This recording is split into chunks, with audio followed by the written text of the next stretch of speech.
So ngayon guys, nag-crave yung bulate ko ng chicharon bulaklak.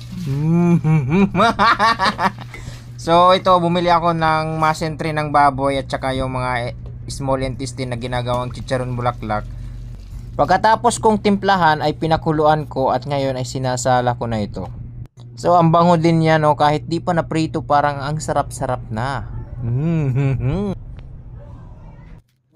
So ngayon guys, while waiting na i-drain yung chicharon bulaklak natin na pinakuluan kanina, ay gumagawa muna ako ng sausawan para hindi sayang yung oras, di ba? So ngayon ay tinitiros ko muna yung sibuyas para sa sausawan, tapos liitan lang natin. Tapos next is yung sili natin.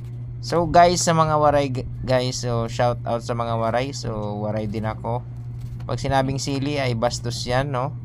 Pero pag sa Katagalugan at sa mga Bisaya, Cebuano, Dabawenyo, ang sili ay normal lang. Pero pag may jowa kang waray tas sinabi mong, ang sarap naman ng sili mo, patikim nga, baka masapak ka.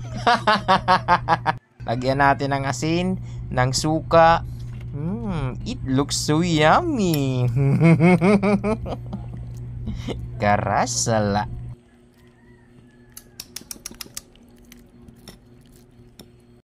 So ito na yung sausawan natin guys, at ito na yung drain natin kanina. So I think it's dry and it's ready for frying.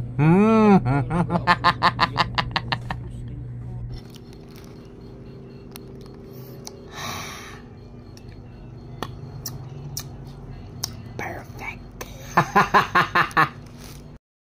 So ito, may ginawa rin tayong pampatanggal umay, pipino.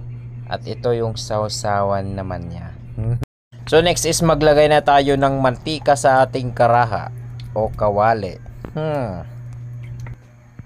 Tapos pag kumulo na yung mantika, pwede na tayo magprito. Ilagay na natin yung chicharon bulaklak.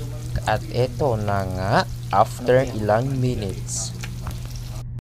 After mag-brown ay pwede na natin siyang iahon sa kahirapan, no?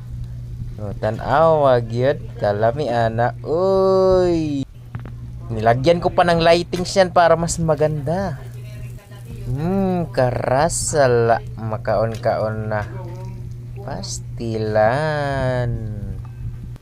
So dito mga kamay ay inihaon na natin sa kahirapan yung mga prinito natin, at kulay pa lang ang brown, parang ang sarap-sarap. Oh my god, ulala.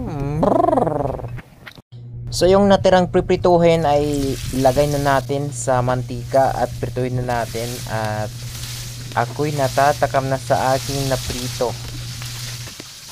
At ito na nga mga kamay, so susubukan na natin, parang ang sarap-sarap. Naglalaway na ako. Ito. Sausaw natin sa suka na may sibuyas, na may bawang, na may sili, na may suka. Tapos lagyan natin ng sili. Ulala.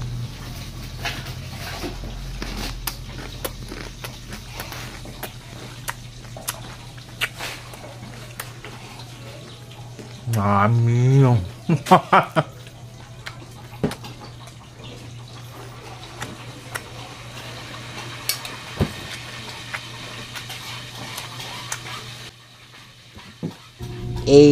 Karasala.